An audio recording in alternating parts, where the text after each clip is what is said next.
Tu sais, avant de commencer cet épisode, j'ai hésité.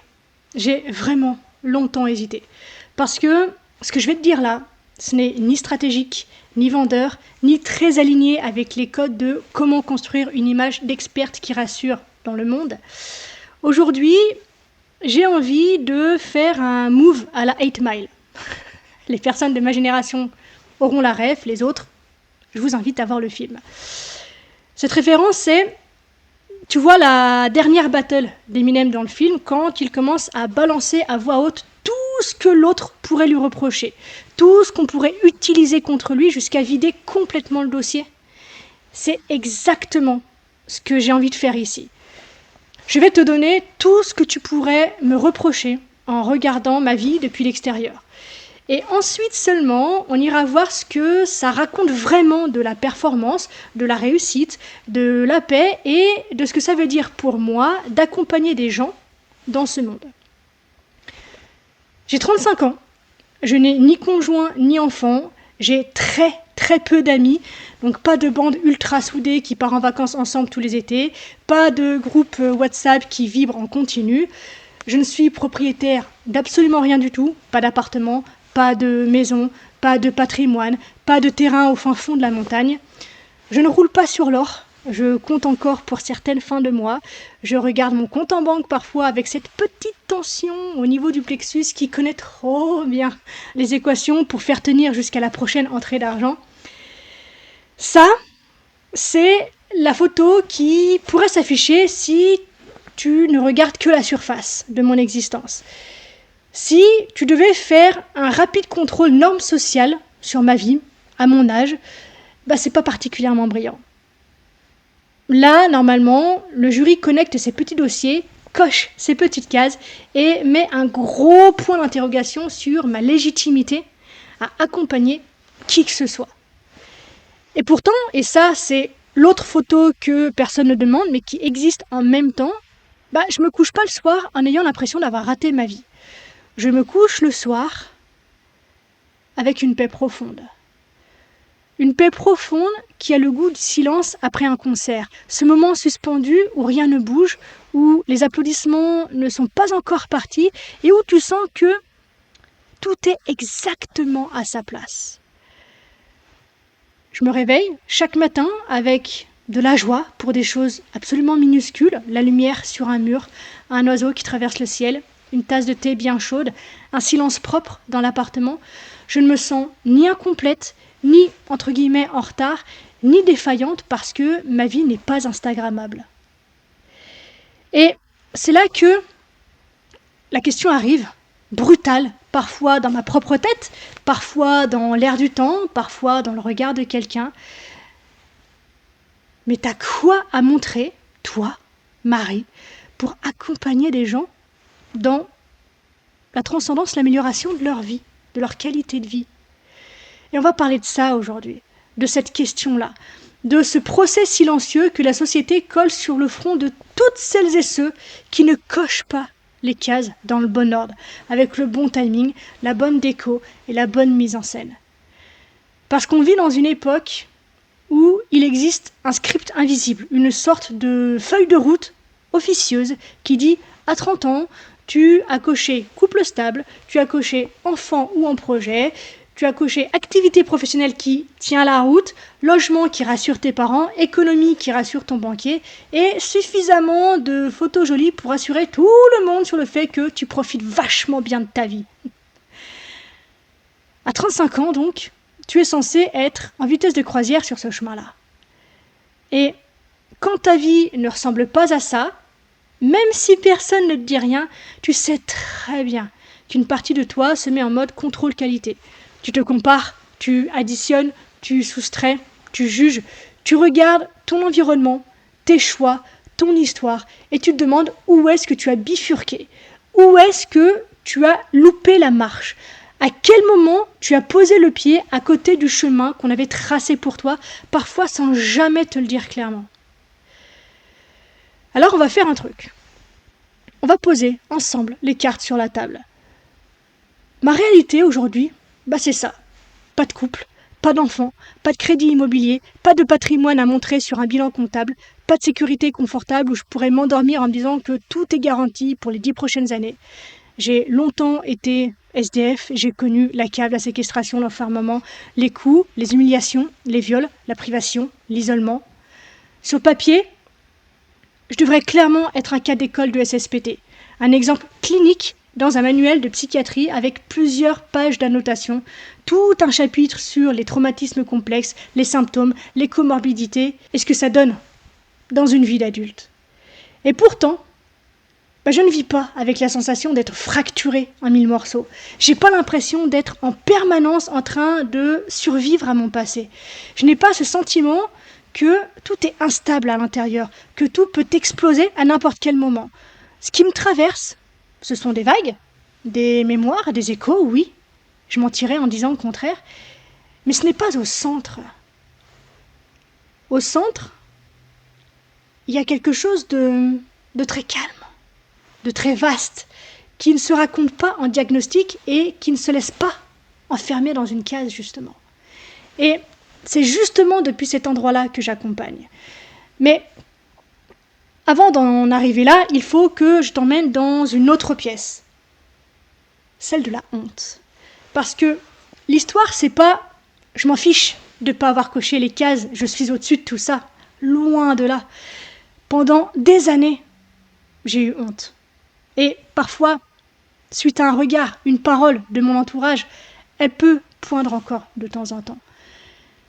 Et donc pendant des années, j'ai eu honte. Honte d'être en décalage, honte de ne pas avoir avancé comme il faut, honte de ne pas pouvoir montrer des preuves visibles que je réussissais ma vie. Honte de me dire coach alors que mon compte bancaire me rappelait très concrètement que la sécurité financière n'était pas acquise. Honte d'expliquer des choses profondes sur le sens de la vie en vivant dans un appartement si simple, sans décor spectaculaire. Honte de parler de liberté intérieure en ayant parfois peur de ne pas pouvoir payer certaines choses. Honte d'avoir un cœur capable de sentir autant d'amour, autant d'unité, tout en voyant que ma vie matérielle n'était pas encore au niveau de ce que j'aurais aimé. Et bien sûr, honte d'oser accompagner quelqu'un alors que je n'avais ni mari, ni enfant, ni maison à mettre en arrière-plan comme certificat social d'adulte responsable. Et cette honte-là, et c'est la raison, entre autres, de cette vidéo, je ne vais pas la maquiller. Elle m'a accompagnée longtemps, elle m'a fait taire, elle m'a fait ralentir, elle m'a fait croire que je devais d'abord tout aligner à l'extérieur pour mériter de parler à l'intérieur. Et le problème, c'est que si j'attends que ma vie ressemble à une brochure de banque ou à un feed Instagram parfaitement léché pour me sentir légitime d'accompagner, je trahis exactement ce que j'ai découvert de plus précieux. La dignité ne naît pas du décor. La dignité, elle naît de l'endroit d'où tu regardes ta propre vie. Ce que j'ai construit jusqu'ici, ce n'est pas une success story à la Tony Robbins, ce n'est pas une accumulation de signes extérieurs de réussite. Ce que j'ai construit, c'est une capacité à rester vivante là où j'aurais pu me refermer. Une capacité à rester sensible là où tout m'invitait à m'endurcir. Une capacité à aimer là où il aurait été beaucoup plus logique de détester sans nuance. Ce que j'ai construit, c'est un sanctuaire intérieur. Un endroit en moi où je peux venir m'asseoir, même quand le monde extérieur ne ressemble pas à ce qu'on m'avait promis, même quand les chiffres ne rassurent pas, même quand le chemin n'est pas tracé d'avance. Un endroit où je vois clairement les pensées qui se débattent, les peurs qui racontent leur histoire, les anciennes mémoires qui remontent et où je peux les accueillir sans les laisser piloter toute ma vie. C'est ça, ma vraie performance.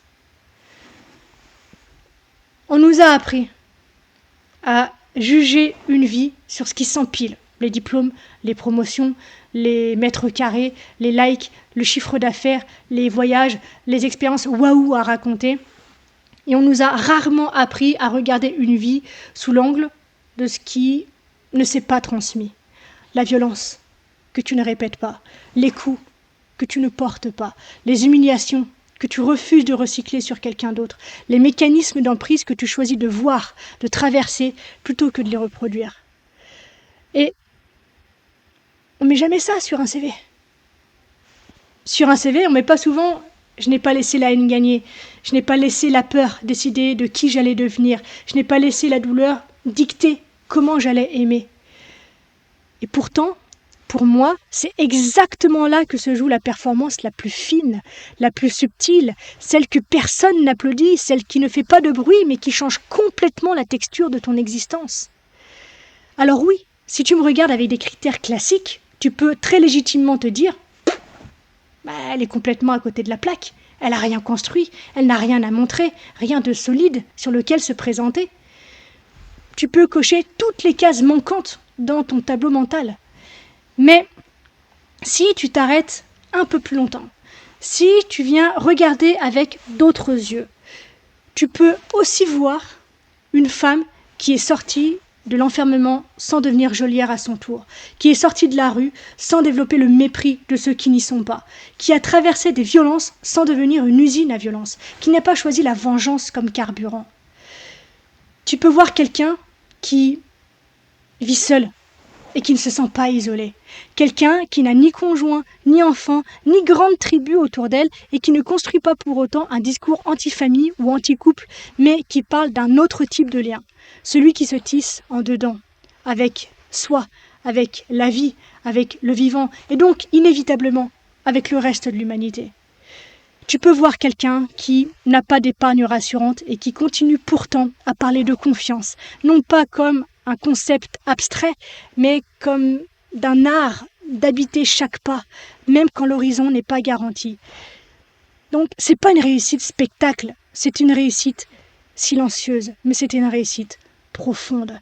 Une réussite qui ne brille pas loin, mais qui éclaire de près.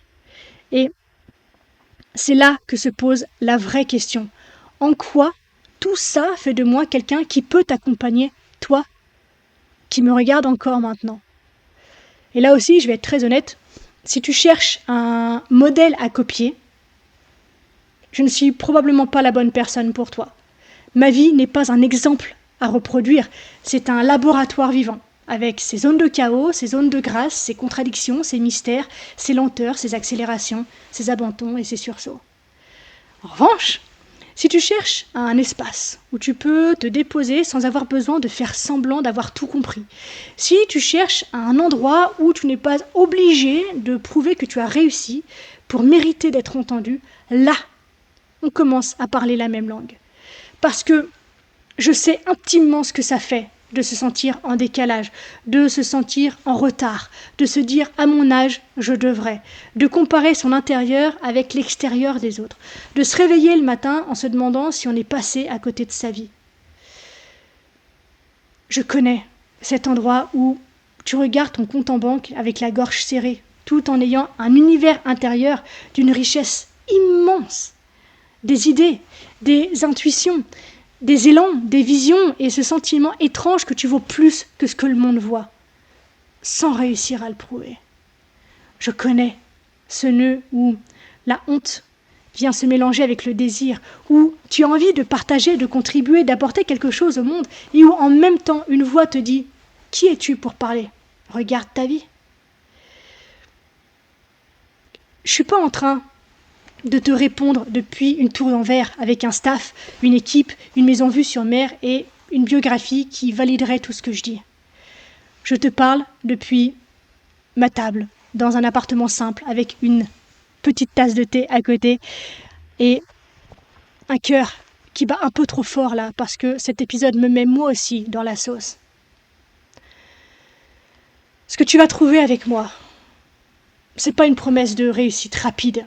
C'est pas une méthode pour devenir la meilleure version de toi-même en 6 semaines.